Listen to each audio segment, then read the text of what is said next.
7. mesaili hanavadagiden içer yağdayın gurunlarının hakkında. Elhamdülillahi Rabbil alemin. Ve salatu ve selamu ala seyyidina seyyidil enbiyayı vel mursalin ve ala alihi ve sahbihi ecma'in.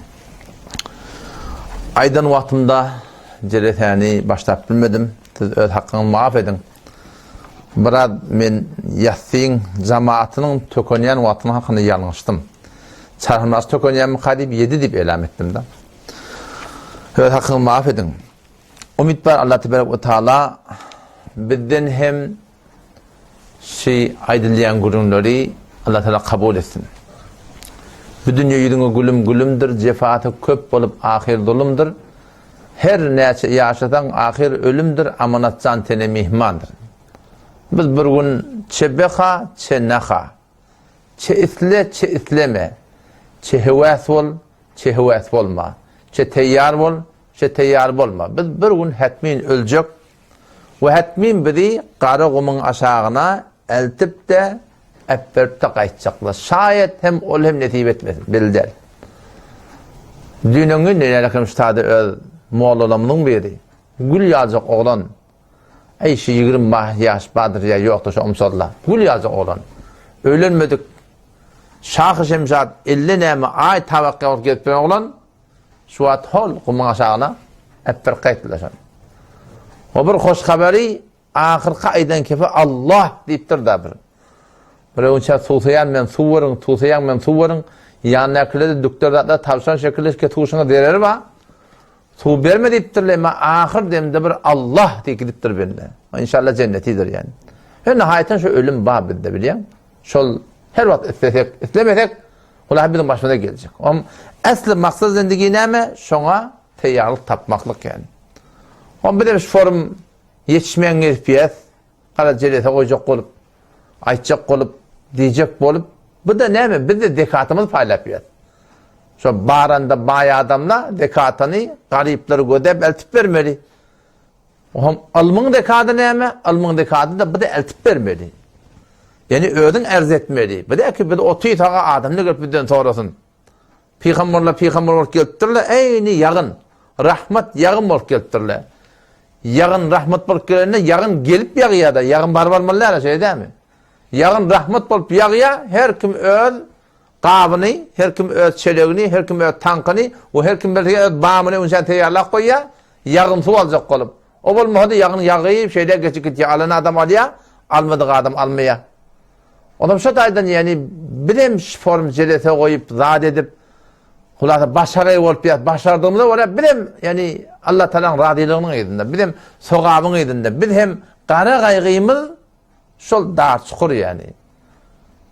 O hastamızın gurunlarının arasında var, o yan bir yan, Türkmen sarağın bir o Müslümanların dağıtın hakkında gurun ediliyor da.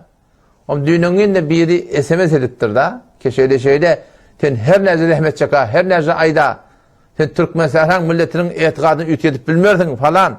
Ben orada dedim Türkmen sarayı %50'si dedim sen yanında dedim, bir de muvafık dedim. Ondan sonra da bir dedim Türkmen sarayın dedim, akidesini tüyecek oturmak dedim.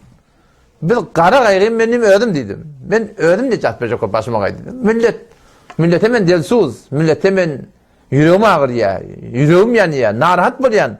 Ben elimden gelen edecek yöne, ben uçak öl gayrıyım etti yani doğru. Ben şu aşağıda hemen diyeme çekip durun, aydıp durun, deyip durun, hiç kim minneti yok, ben öl gayrıyım ödümün ki, ben başka yani açacak olanım, ödüm necat verecek olup yani. Meşguliyeti diniyle kem oluyor. Şu an 2 hafta beri içer yağdayı maşgalan hakkında celete koyup olmayın ya. Mesaili zavcenin hakkında koyup olmayın ya. Ne mi? İşler kem oluyor. O bir haftaki 3 günlük mesleği etikafa gittik.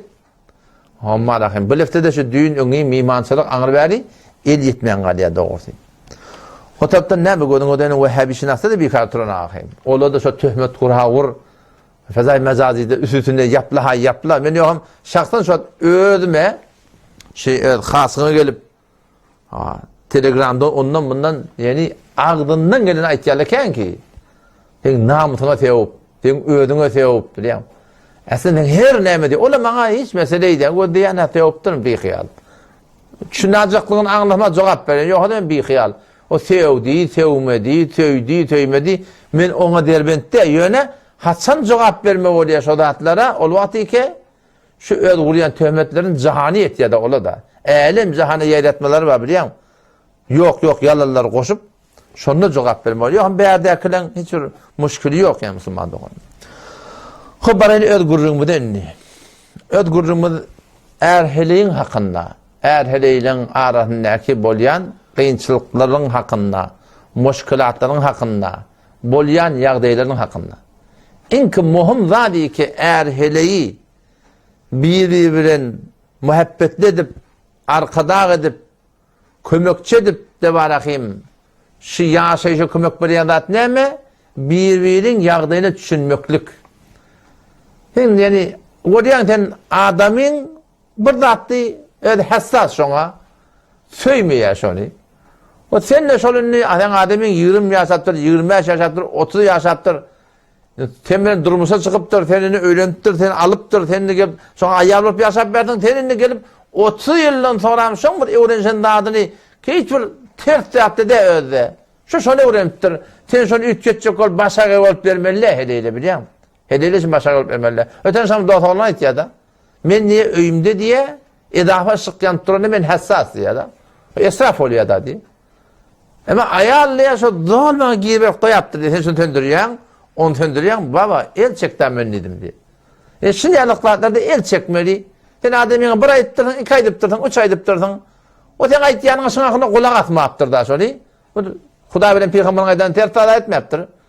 O sen şimdi yalık yerlerde şimdi adamın zaten şey.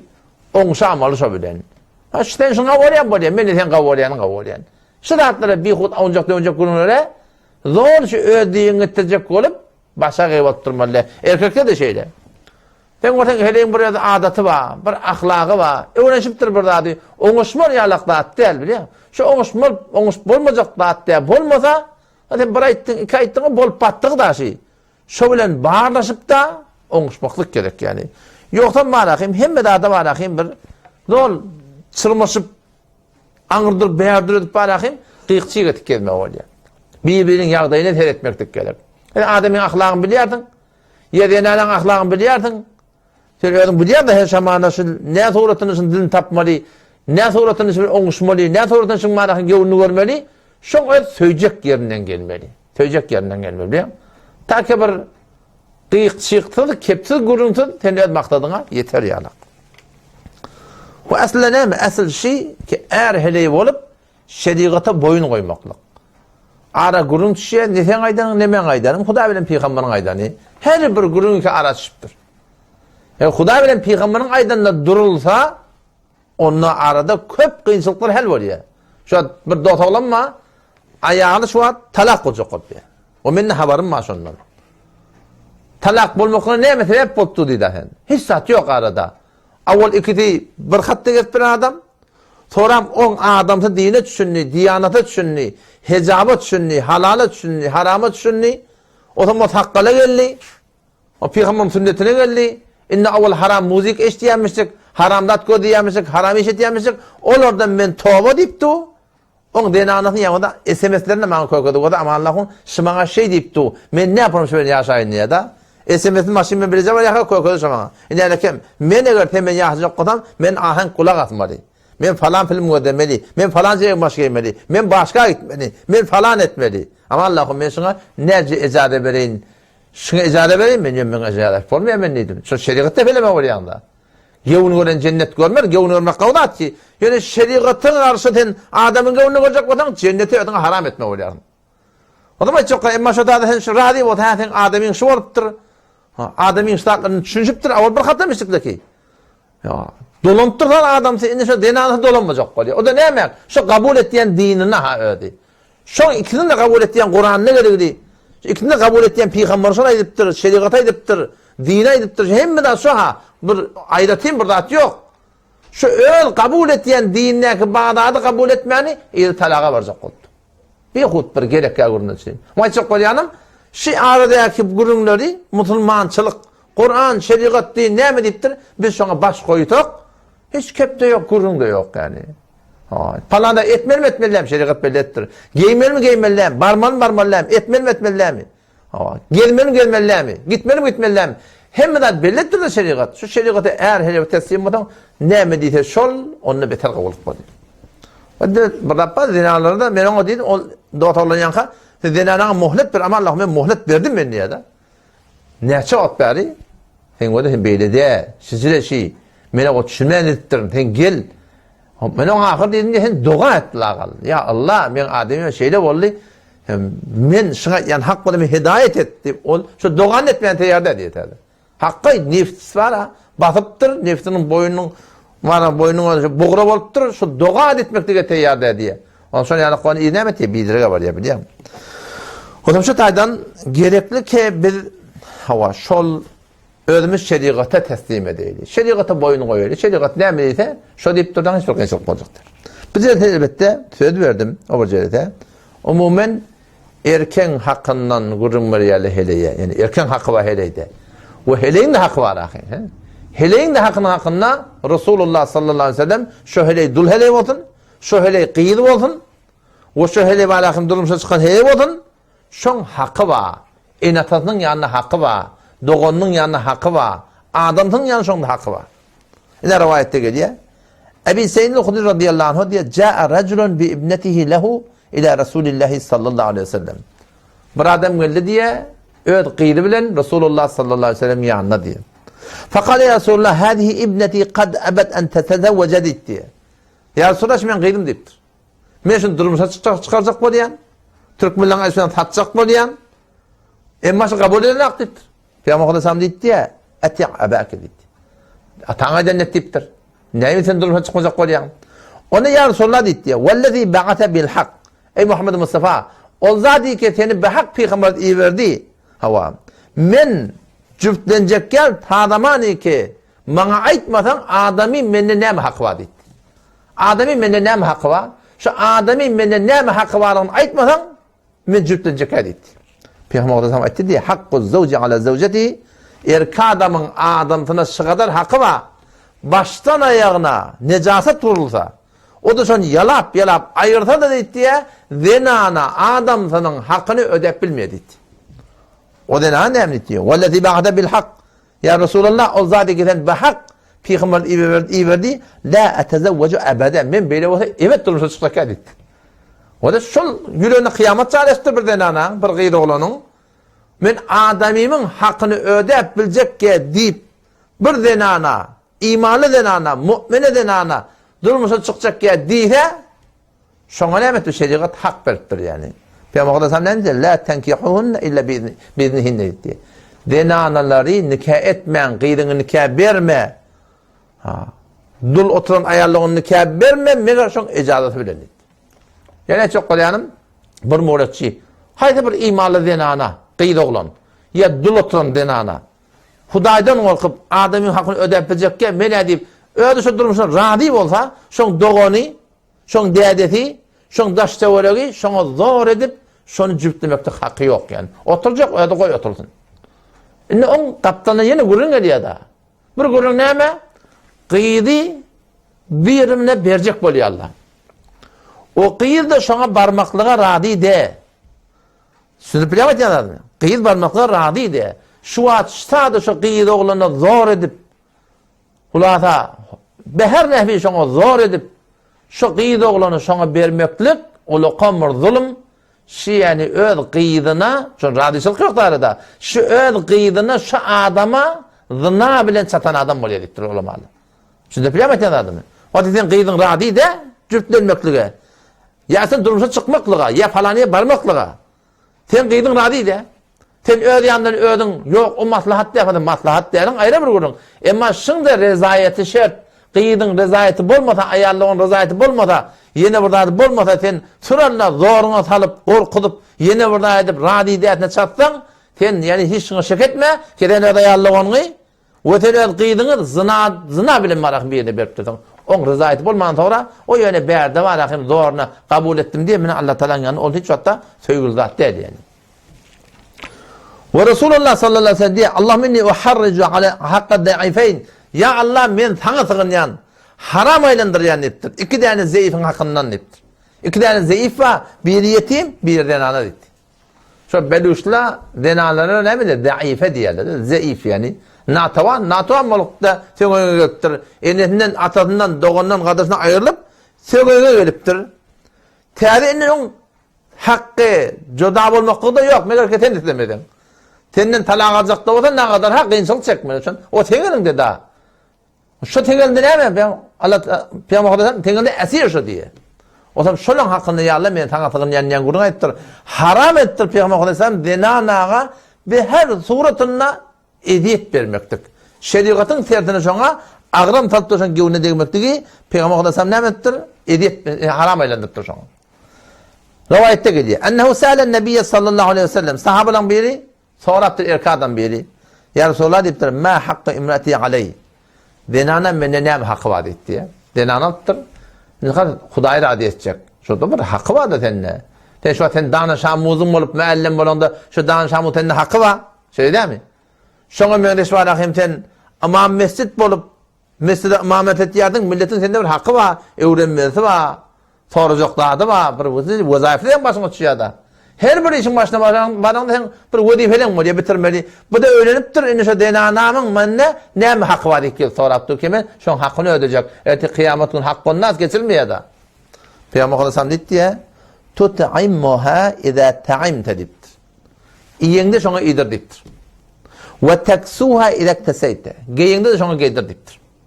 Yani mana ödüň papaýjak edip denanaň hor saklamalyan gurun ýok. Öd işiňden, öd geyişiňden, öd bolup berişiňden şu denanaňy ýedirmekdik gerek, geydirmekdik gerek. Yani şoňda aljak goýjak dady bolsa denanaň hem başardyňa ora gewünni görmekdik gerek. Yani Hudaý da her aýda koýnak diýip dursa, her aýda çargat diýip dursa, sen tagyny ilaha burada açjak, aljak diýip dursa, oňa hiç wagtda diýen etip bolmar ahim. Emma ola tikden migdar ikden elinden gelýär. Sen tabanaýynda ba, sen näze başarýan bolsaň, şol migdar gerekli keden ödenanaňa ýedirmeklik, iştirmeklik, geydirmeklik. Toramda Peygamber Aleyhisselam tavsiýepdir, "Wa la tardib al-wajh" diýipdir. Bu wagtda denaten narhedaya, araňy gurunşaya, özüň saklap bilmän Hudaý taýdan denany elin galdyrajak, onunki galdyrmalylar. Bu wagtda özüň saklap bilmän galdyrajak da bolsaň, Peygamber Aleyhisselam diýipdir, "Yüze vurma" diýipdir. Denana yüzüne vurmaklığa hiç kim hakkı yok. Belki çi oğlun bolsun, çi gyýdyň bolsun, hiç bir suratynda insanyň yüzüne vurmaklığa bir de ijady yok yani. Şu wagtda şu berset ýerler boks oýnaýarlar, bilýän? Boks oýnap yüze vurýarlar. Başy wazify edibersen, boks oýnasaň oýna. Amadygı da görsen gör, emma yüze vurup temrin etmeklik, yüze vurmaklyk Peygamber Aleyhisselam näheden daby? Dogruda dedi. Hava eger ehyanan elinde kaldırasan, Peygamber Aleyhisselam yüze vurma, ve la tuqabbih diýipdir. Lanet etme diýipdir denanaňa. Beddua etme diýipdir. Yok ağacı gurunlar denanaňa aýtma diýipdir. Ve la tahjur illa fil beyt. Bir wagtda denana diýeniňe den aktaýan. Denana diýeniň etmeýänne, "Wallati takhafuna nushuzahunna" o denanyky korkýan, şonuň diýeniň etmeslikden fa'iduhunna aýdyp diýmelidir Peygamber. Bagışda Allah Teala aýdan kefi. Kur'an'da Allah Teala hem diye aydıp diýen şolar diye. Aydıp diýeniň bilen gulak atmadan näme? Fa'iduhunna awal aydıp diýmekdir. Yo ikinji näme? İkinji şeki düşeňi aýrat almaklyk. Düşeňi aýrat almaklyk. Yani otaň aýratmalylar, ha düşeň aýratmakdygy ejada bar.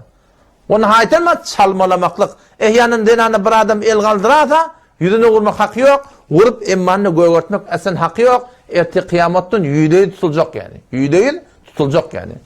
Bir adam her gaýsy öz jaýy bar, öz hadd hududy bar, şonu taklamaklyk gerek yani. Tora bir rivayetde gelip Peygamber Aleyhisselam aýdypdyr.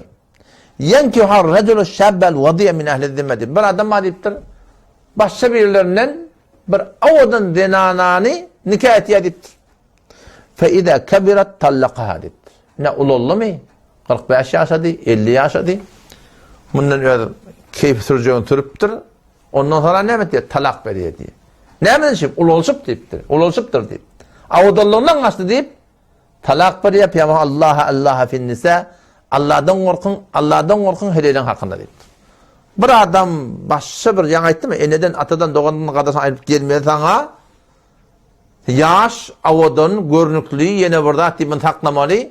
Ene 45-50 ýaşanda Ya hayti bir miliçilik burdaq bolup da ular gelişikden açanna sen gelip buğun kunmunu şu meselelerini talak verecek olan şuna kımnatışından Allah'dan korkmaklık gerek yani.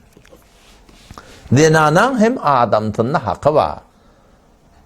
Şu bizim aramızda ne kadarlar var? Din, diyanat bilen, teheccüdli, mescitli, dehretli, Kur'anlı. O ne kadarlar var? Bizim aramızda kendine yönü bizim aramızda var şunu yani adamlar. O şu hakkında bana şikayet de buluyor. Ki fakat tebliğ bilen diye. 4 ay gidiyor diye.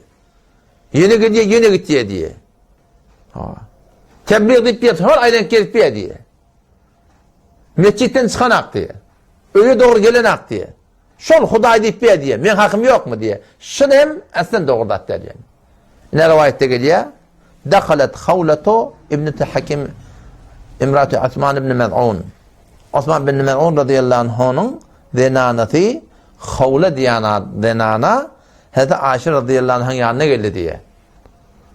O ham görüptür mü köylükleri köyüne çargadı. Köyüne hiçbir zat yok yani bir. Gödülerini kıldat giymeptir denana olup ecür diyemem.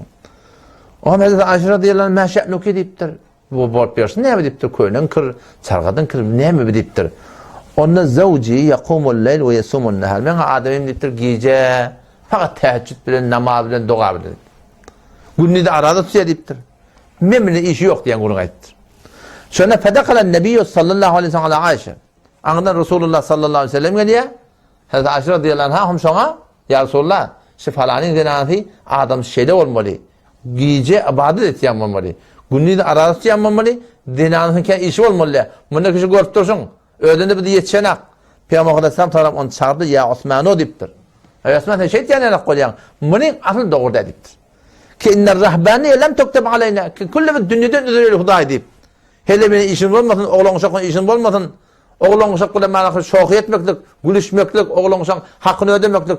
Kullan Huday peygamber deyip ayağla oğlan uşakın inlemesizlik, oğlan gevununu görmesizlik, beyle bardap de şeriat deyip aydalıklı deyiptir peygamberimiz. Efemel leke fiyye usvetun deyiptir. Meğer men sana ol güdem deyiptir peygamberimiz. Men Muhammed Mustafa olup sizin ağırbaş alimrağınız, ağırbaş Hudaydan korkuyarağınız men deyiptir. Men peygamber bola oğlan uşağımın gevununu görüyen, oğlan uşağımın gevununu alayan, oğlan uşağımın oynaşıyan, oğlan uşağımın şoku etiyen gurunları Resulullah sallallahu aleyhi ve sellem muhtelif hadislerine aydıptır. O zaman şu taydan şu da doğru değil yani. Erkek adamlar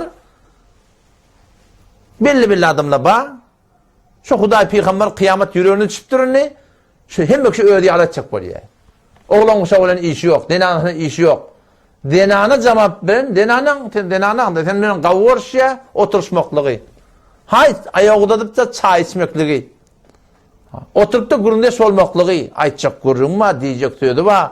Yüreğine ağırlıptır biri. Toya gidecek böyle, başta bırakacak böyle. Şu da oturup ayağının mesela lağıl bir güne bir iki saat gurundeş olmalı yani. Yoksa denanan katı yüreğine ağır yani. Hakkı vardı, şu an hakkı şu. Denalarda iki zat kendiye. Bir de kendi kepleyerli, bir de kendi ağlayalı deyip dursunlar. Yani iki tarafta Hudayda olan ha beter kavula. Çünkü kendi tebliğ etiyor adam. Kendi dinin kurulma yerler, kendi etiyorlar.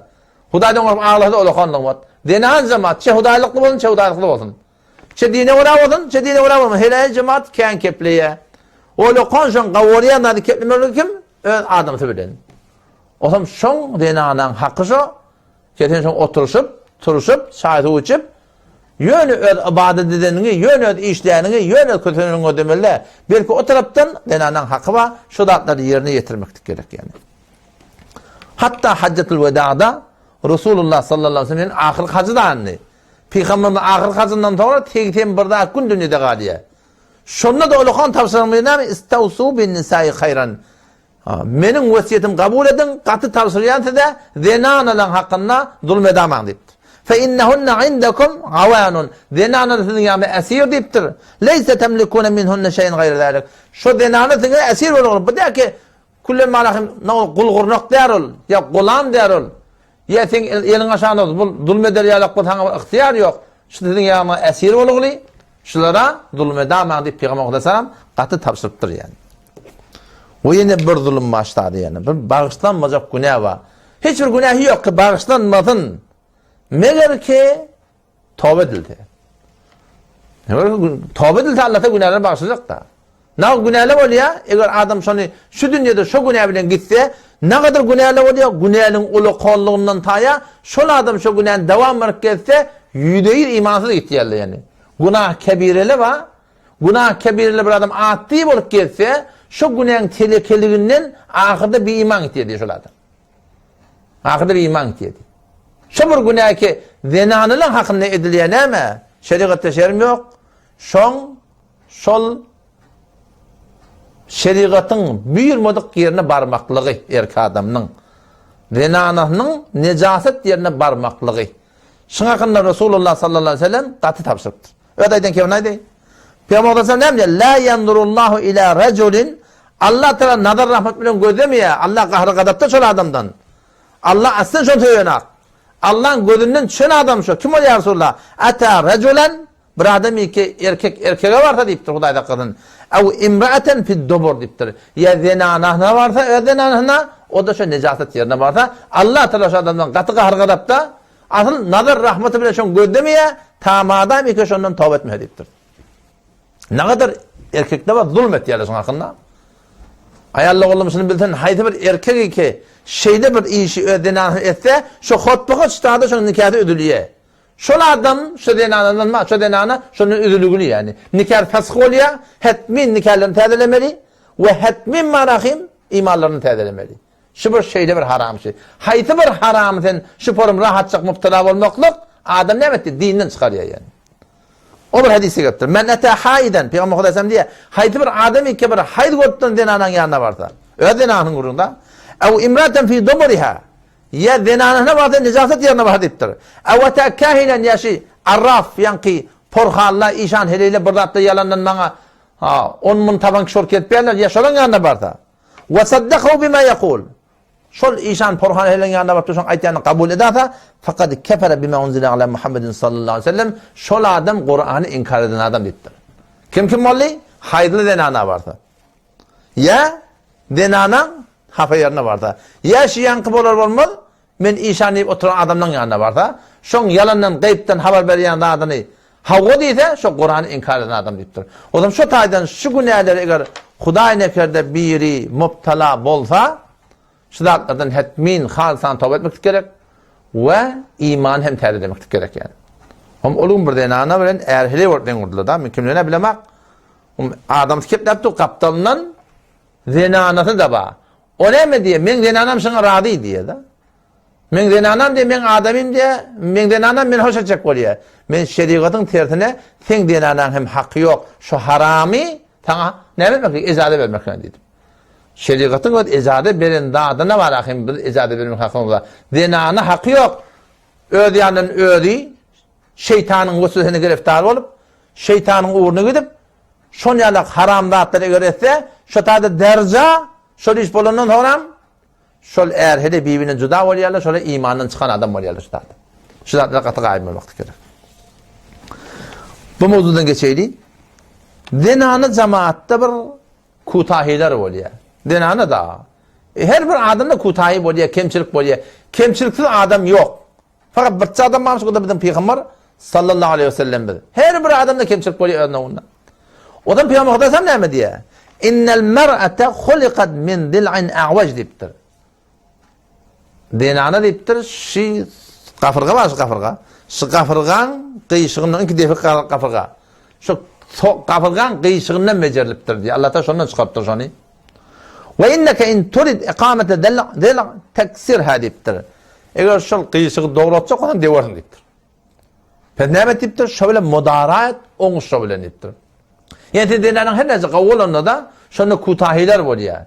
Kemçilikler var ya. Onun için hemen adı ödeyt yanına çıkacak bolsan ne mi diye ahireten şunu dövüyorsun da. Bir ay demek, 2 ay demek, 3 ay demek bol mola sen ödün. Yağır ettin ben yok babacan. Denanın bol pattığı şu. Kağıdatlar şunu doğrulap bilmeyerler. Bol pattığı da bir ömür yaşak gelip de bir ahlak bilen, bir tertip bilen. Ama bir denanın var ya bilansı bağıştan yaltarak. Birinin uğtağırrak. Biri keplengerrak. Bir yeni bir rahatrak. Haydi bir kutahileri ki ba şol kemçilikleri oňuşup hayt habardarrak köşürrek deyip höre köşelep şey dip yaşamak gerek. Ya doğru ödaytan geçecek bodan peygamber ne ettir? Onu hemen devortun diptir. Devten de näme? İzinden ol qamar fitne da taňa devten. O peygamber Aleyhisselam ne ettir? Denalalar süýşelere mi diptir? Süýşe diptir da. Süýşene devten ma toğra näme diye? Öňkü bolýarmy? Öňkü bolmaýdy. Teplesen ki. O çesbi dogulu vurup barda edip, teplerden hanam canam edip. Emma öňkü boljak diýär ýani. Şoňa habardar bolmaly. Ve Peygamber Aleyhisselam deyiptir, "Ma taraktu ba'di fitneten adarru ala rijali minen nisa." Erkek adamlara enki uluqan imtihan denanala deyiptir yani. İşte denanala bir de uluqan imtihan şula. Näme taýdan imtihan? Bizim ödümüz denanamyz bilen ýaşap ketýär. Etçede ýaşap ketýän şun hakyny ödemeklik bir de uluqan bir imtihan. Şu enki aňyr baş bir de adamaşa goýýanda hanım adamda näme denanamyz? Şun hakkında awal baştan Huda bilen Peygamberin aydanına wala şeriata wala şu bilen dogurdurmak gerek yani. Enki uluqan bir fitneş, uluqan bir azmaýyş. Bir azmaýyş näme? Ýa haýdan gurun. Halal bilen haramyň arasynda birçe barmak. Hudaýdan gorkmadan näme sen edip bermeli? Uluqan imtihan näme? Uluqan imtihan da şeýdem. Hudaýdan gorkmadan ödeýin, hiç kimde ýok. Hawa. Halal bilen haramyň arasynda birçe barmak goýupdyrlar. Allah'dan korkmadan uluqan azmaýyşy. Şu taňa azmaýyş, şu azmaýyşlardan akyl çykmak gerek. O bir manah näme? Ma taraktu ba'di fitneten adarru ala rijal. Zinanalara inki uluqan azmaýyş.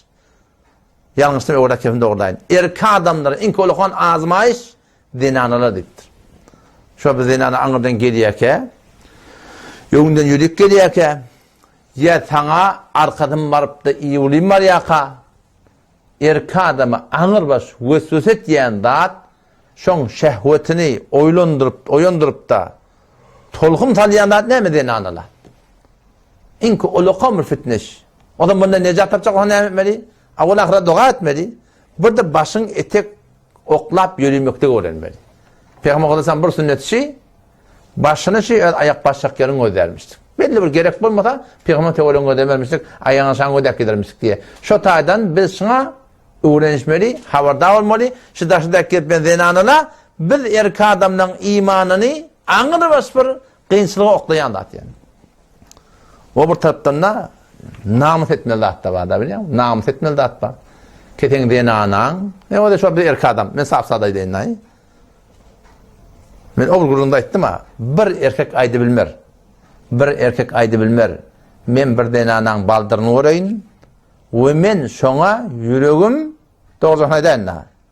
Men şoňa ýüregim galmasyn diýsin. Hiç bir erkek adam eger erkeklik bar bolsa aýdy bilmer. Şol biziň tebiýatymyzda goýulan da biziň emdäki zat ýa. Ol ne ahun tanýar, ne mowla tanýar, ne Şeýhulislam tanýar, ne Sawf tanýar, ne pir tanýar. Biziň emdäki zat da. Öýni men azygypdym, sen azygypdyň, öde çekdirme ba, sen şoňa hewayet etmän otur da. Sen azygypdyň. Sen emdem şo. Sen elde de. Men elde de hiç kim elde del. Ha iýme diýsene biz oturak dodan gysyp. Haçan geler hamyň ejada diýip. Emma sen şonu görüp de sen ýüreň galmasyn iýmeklige biziň elimizde del. Eynen şu torda musulman oğlum, hem sınani ki biz halkın namusunu görüp, şoň haýsy bir ýerine gözümi tikip, bizim şehwetimiz gymyllaýan bolsa, dost orzat ýa-ni men, şu türkmen dürtmeýän diýmer diýe, türkmen sada millet dogry. Türkmen hazan kellehen taýak degenne wy şeýlemeýär diýe. Şeý dip bir rahatçak yerleme tatyn alala bilýärmi? Rahatçak namusymyz eline alala bizim şu wagt. Sadalyk, hiç saýdan akly bile. Sadalyk bilen bizim namusymyzy eline alala şu wagt. Sadalyk bilen bizim hezamyzy eline alala. Başga millet bermedi, türkmen berdi ýöne. Horasan ile namusyny bermediler, hezamyny eline bermediler. Beluşda hezamyny eline bermediler. Emma türkmen rahatçak eline berdi. Näme diýip? Oňa kän gurulma ýöne sadalygy. Anlamaýar türkmen. Öleneni gözleýär. Ol yer tatyp öleneni gözleýär. Yer kime tatýan men işi ýok. Yer tatsa erti başyna näme geljek bilen işi ýok. Ha, garaşy işini biteni gözleýär. Maşyn aljakman yer tatýar. Yer kime tatýar? Başga adamlar tatýar. Howlerekin bir topar ýerine olan eline aýandan näme bolýan Allah bilýär. Sadalygmydan biz iş etdik. Ýöle öleden ne bolmady bide. Aýdan ne bolmady, diýen ne bolmady, hayt diýen ne bolmady. Her şeýle boljak hadyr diýen ne bolmady. Ha kellemde taýak degdi. Inne wy muny görsen näje doglamany. Palança men hoktar türkmen ýerini öýlenjek diýip satypdyr. Öýlenjek diýip başy satdy. Noň ýerinde ne kadar kynçylyk bar. Mowzudan çykmaýyn men. Şuna aytsa koyan o da. Hem çınaniki biz halkın namusunu göremiz de. Evliğin artın yürüyüp balaka. Bizim şehvetimin gıyımlatyan olsa Müslüman da oğlum sana namus etmeli. Namusuna çerçeve koydur. Ayarlı oğlum celbap giyin. Yüzünüzü örtün. Giyin zat giyin. Halkın şu forum sizin hakkınızda görenine tehlike hıyar gelmekliğine sana bir namus etmeli. Ayarlı oğlum sana hayat etmek gerek. Katı hayat etmek gerek yani. Ne kadar tehlike. Ne kadar tehlikeler. Ki halk bizim ayarlığımızı görüp, kıyıdığımızı görüp, ayarlığımızı görüp, şola tehlike fikir edip barakayım. Bağıştan doktoruna edin. İyinden doğduğunu iş yakkanım namusunu iyinden. Şuna namus etmeliler mi yani? Din, iman, kıyamet ola durun hen izahine. Şuna namus etmeliler mi akayım şuna? Ama şuna namus edilmeye. Bilmeye Türkmen. Ben dünyanın aşağıda siyelciğimi de denana namaz okuyor. Bilen ak. Bu ortada erkek böyle göderdi, bu da pıtada tecdeye gidip beti. Bu da bir etliğalı denanı hem mükse göderdi. Haya eden aksana Türkmen, bilen aksana. Şuna şermetmelilerini, hey temir erkadam gavunne, erkadam gavunne şu forumdan bağışlan ha, aydatım gelmeye. Şu forumu yatmaklık.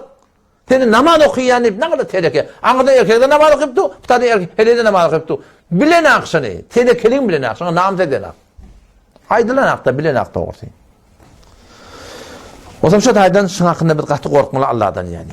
Denanala, ulukon azmayış. Bizim denanamız halka, bizim denanamız ödümüde, bizim gıyımız, bizim gıyımız taş çevrege hecabıra ait etmek gerek. Ki kıyınlıkta tabi okun Türkmen değil, hecab bilen, avratın da farkın bilen akta olur. Avrat diğerlere namazda oluyor akım. Tevelik güdün kökep duruyor ya. Onun bunun nemeli koşan kökep duruyor, bunun avratın kurun. Hecab kurun, kule başka bir kurun. Hecab diğerler daşarıyan kıyım. Hesap diğerler kulun görünmelilerden. Hesap diğerler sen böyle paylaşan bedenin tandırap paylaşan kökülmelilerden. Hesap diğerler sen avudan yerin kökülmelilerden. Komen modundan çıkmayın başladım. Eğer helen arasında gurun da olaya, kep gurun oluya, ursul ya, o da itiya, sen da itiyan. Kep gurun oluya da, son iyi diyandan yattan çıkarmalı, yani önkün olmalı. Kin alıp, ökölep, kışın unyalak olup açılmanı yermeli. Eğer helen o yanbiyan gurunla bolya. Hele bolup sen bana cevap veriyen mi deyip de yüreğine alıp barmadın. Hele de cevap veriyor da ne mi? O da hakkından defa et ya. Bu gurun bolya hakkı kâli gelmeli. Hakkı kâli gelmeli. Boldan yine önkün olmalı. İnelken rivayette geldi. İste'dene Ebu Bekir'in alen Nebi sallallahu aleyhi ve sellem. Sıddık radıyallahu anh Peygamber Aleyhisselam öyle vardı. Fessemi'a sevte Aişe'te aliyen. Hazreti Aişe'nin teyze katıdan geliyen ha. Hazreti Aişe'nin teyze katıdan öğünsünün geliyor diye. Ne mi diye? Vallahi laqad alimtu. Hazreti Aişe ne mi diye? Allah bilen kızım ya Resulallah men biliyen sen elini megdadından kâra kavaryan deyiptir. Ağrını görünüşüptür. Hazreti Aişe radıyallahu anh Peygamber'den teyzen kaldırıp otu. O zaman sonundan Hazreti Sıddık radıyallahu anh anıdan şu gelişine vurcuk kıldır. Sen Peygamber teyzen kaldırıyan mı? Yebneti falanın gıydı. Senin Peygamber teyzen kaldırıyan falan. Peygamber olan diyor Sıddık'ın haydi böyle de rahatime demek evine gösteriyor. Om Hazreti Sıddık radıyallahu anh Arap'ı çıkayt yaratım. Peygamber ona dedi ya Ayşe'tu keyfe rayiteni dedi. Necati necat beradım dedi ya oraya evine göstermesem la vurup katıydı hadi edin deyiptir. Ondan sonra muhakkak istelaha Resulullah. Sonra diye soy etmeli diye de yine önkünkülü olttur. Kepkurun ağrına yatıptır. O zaman sonra Hazreti bu gurun tavlanın sonra anırdan Hazreti Sıddık radıyallahu anh şöyle davanıda içerik kaldınız beni. İndi ki hoşluğa geldiniz, yaraştınız. İndi içerik kalyanını icale var mı? İcale dedi, gel hadi dedi. Yani böyle peygamber bolup hele bilen uyanmayan gurun bolup durur. Arada bir uyanmayan gurunları bolya, hakkı kail gelip de İdinen gurunu tök etmeli yani. Eğer heleyin vuruşu, yağın onun yağışı olmalılar, biliyor musun? Kışın onun buğdu olmalı. Ol ökölep, ol anırdım bakıp ne çun berhin ödem yani. Kahar olup buradan edip başa elap vermeli. Sen burada diyen, o burada diyen, sen burada diyen, ara gurun düştü mü? Var şeriat ne mi diye, din ne mi diye? Her kim hakkı ona kadir her şeyle ya bol yarana yönü önkün olmalı yani. O zaman yine bir tepsici oldu. İsti'adere Ebu Bekir'in an Ayşe'te. Hazreti Resulullah sallallahu aleyhi ve sellem Sıddık radıyallahu anh'a şikayet ettir. Ayşen o bana bey diye, bana şey diye, bana falan niye diye Hazreti Sıddık radıyallahu anh'ın yanına Peygamber Aleyhisselam'ın kaynatası var ya diyen. Şundan niye Hazreti Sıddık radıyallahu anh'ın kaynatası var ya şikayet etti diye. Sen şu Ayşe bırak diyen gurun ayıptır. Adam sonra Peygamber Aleyhisselam da yeni gelip bir aydar mı kadiptir da. Sıddık radıyallahu anh zıdan aktanı Peygamber'e gelip bir bırak diye. O da gıyırı olsun. Şu anırdan gelirse elin kadar vurup dur kortağına. Sen Peygamber kepleyem sen deyip. Peygamber cevap vereyem sen deyip. Peygamber Aleyhisselam sonra ya bakır deyiptir. Bunu ben sana da aday etmeyen deyiptir. Beydir değil mi heptir de biliyor musun? Öyle kalır bırak diyecek misin daha? Ben sen beydir değil mi ya? Mesela anırdan gelişine vurup dur kortağına. Sen Peygamber'e cevap vereyem sen deyip. Şimdi yani kurunla o yan bir yan boluyor yani. Ya Peygamber Aleyhisselam diye ya Ayşe deyiptir. Men sen Hasan menden radi, Hasan menden nardalın bilen deyiptir. Peygamberimiz Hazreti Ayşe ayıptı o da. Ya Ayşe deyiptir men sen Hasan menden radi, Hasan menden narda olayan. Hasan men aman bir gönlünün ziyeni yeri var. Men şunu anlayan deyiptir. O Hazreti Ayşe radıyallahu anh'a ne yaparım bilen deyiptir. Bir metalımı ya Resulullah. Onun her vakti ki menden gaharın olsa, narhat yerim olsa kella ve Rabbi İbrahim. Hergiz bolmor İbrahim'in Rabbine karab deyip aytyan deyiptir. Ama menden rahli olsan hergiz bolmor Muhammed'in Rabbine karab deyip aytyan deyiptir diye. Şimdi biliyorum yani arada yanmaya gururlu bolyadı zendegiydi. Hatta Ayşe deyiptir ya Resulullah deyiptir doğru aytyan deyiptir. Yani ben fakat sen adından gevden çekken deyiptir da kefimde. Yürekten sen çıkan ak yani muhabbet zahirine. Yani şöyle aytacak koyan bir şey gururlu öyde bolya. Eğer helen hadisi gururlu bolya. O yan bir yan bir onuşmani tenemin edilmeklik bolya da arada. Şu tenemin etmeklikte ir yanına haka kâli gelip de yeni önkünkülük bolmaklık gerek. Huday hakikaten yani ne kadarları var? Açmaklık kıyın. Burada da ökülerine var açmaklık kıyın. Şol hevre bir teleka ahlak. Ve hatta Resulullah sallallahu aleyhi ve sellem ne mi diye? Hayrukum hayrakum li ehlihi diptir. Sizin anır başı kavuyunuz şöyle kanı vardı. Ne kavu olmalı? Şu adam bir adam dışarıda gitmiyor. Halkın adabını düşmeyecek olup halk bunun kavu berkord ettiye, kavu tataşıya, kavu köpleşiye. Ama sen anır başı kavuyunuz kim dedi Peygamberimiz? Şöyle oğlun şağulen, öyle dinanı oğlun şağulen içeri yağdığı bilen şöyle ahlaklı olanını iptir. Ve ana hayrukum li ehli men sizin anır başı kavuyunuz iptir. Tamam yine bir netiqat veriptir. Ve izâ mâte sahibukum feda'avhu diptir. Burada Adem'in öldü diptir. Son terk et diptir. Yani onun hakkında gurun ağlam önüne diptir. Ağlamsan kavusunu aytmadı. Adam hayırlıptır. Adem'in ayrılıptır da son izinden yamallamalı değil. Yaman gurun aytmalı değil. Bolar mı gurun aytmalı değil. Ne hemen aytacak? Onu aytma. Elçek kullan. Aytacak da olsan son kavusunu aytmakla gerek. O yine burada appay önem. Onsulmani talağa var ya da anne. Talağa var ya. Şu talağa da barıptır da kopta nenini ayrışsın önüne. Son izinden doğal yamallap vermeli. Baş vaat kıyınan takta. Onsulman ayrılıptır. O zinanın emeti. Şimdi son kudursulluğa barzak yerine barıp bomba etim olkayt yaşadı. Şimdi piyamet ya da. Adamdan ayrışıptır. Takdir kimden böyle işim diyor onu. Peygamber aydan gibi şey. Ölse diptir edecek diptir. Bunu ölen adı yok. Bunu verdin öldürmeyen yerine şey. Adamdan ayrışıptır. Onsulmani. Takdir kim bilen öyle işim diyor. Şimdi şu adam ölecek buraya da. Şu ölecek yerine haberli ha. Şu da tam bombana etkayt yalı. Falansa deyene bomba etim oklayarlar. Şu kara sonu öldürecek yerden. Katı bir telekede at. Katı bir kıyın olmalı atlısı yani. O lokam o günah kaçırır. Ya bolya arada muhtemelen bir erheleyin altına düştü. O zaman akıda onuşmadılar bile. Ayrışma oldular. Muhtemelen sahip demin ikisini söz aldım diye da. Ne sen şunu yedinden keple, ne sen bunu yedinden keple. Söz verdi diye. Bir gurun bu düşüptür, ara tavılıptır da şey değil mi? Onuşma yaptırdın onu. Hiç gurunun el çekmeli, ne yapmadı boluptır. Uğurlayıp şunu iğdarlayıp vermeliler yani. Fazla Ayşe radıyallahu anh'a Peygamber Aleyhisselam'a musabaka verilmiştik diye da. Yörtörlemiştik bile, oynaşarlamıştık bile. Rivayette geliyor, tabi Resulullah sallallahu aleyhi ve sellem hemen yaşlı diye. Menne niye? O beni onu ne uğraştım diye. Hazreti Ayşe radıyallahu anh 15, 16 yaşına yakın. O sonram diye ben niye yaşım olsun diye. Önkâ var Hazreti Ayşe radıyallahu anh çünkü ağırlanıptır. Sonkuydaki yaşanına diye Peygamber de beni uğraştı diye. Ya Ayşe dedi ya, on yönesi dedi ya da. Sizce bir oğlan şan bilen hoş olmaklık. Ne mi? Yani yaşlı diyeyim milletin ahlini yaşmak da bir halvat yerde erkek adamın yok yerine, biliyor musun? Ödün yerine şon yalak kadar oğlan şan hoşbeş edip hoşluk bilen, kavluk bilen, muhabbet bilen berhud etti. Şidatları riayet etmek gerek inşallah Teala. Vaktimin de bol vardı. Bundan beter men uzaklaştırmayın. İnşallah innekizede Allah Teala nasip etse. Men sayim var. Koşuş ediyen ki her heftede men bir jelese koyayın, dinarlarını süreyim, şu gururumlar ulata, kendi adamsından peydalanıyor. O menne şundan toğa pantama. Allah nesip etti, başım beter şuluk olmasın inşallah, sayeden her heftede inşallah şu gururumları aydan. O şu gururumlar aparatta da koyulayandır. Aparat hafız yolma ortan, hafız amanla yolma ortanız, search Google'le search ettiğiniz. Mufti hafız amanullah yolma ortan hemen getiriyandır. Instagram'da getirir, YouTube'da getirir, WhatsApp'da getirir, Telegram'da getirir, Facebook'da getirir, hemen getiriyandır. Ve umuman şugurunla şu tahada koyulayandır. YouTube'da puşa oluyor, Facebook'ta böyle olmuyor, aparatta da puşa. Şu puşalar ödün hakikatte, download atanı diye Telegram'da getirin de suratınızda tapılıp inşallah, şulardır kulağa atılıp inşallah, umut bak Allah Teala, bütün eğer helelik aramında kurumları yenilik bana tapıp da mihri muhabbet ve ara gelmekine teyap olsun. Vesselamu aleyküm ve rahmetullahi ve berekatuhu.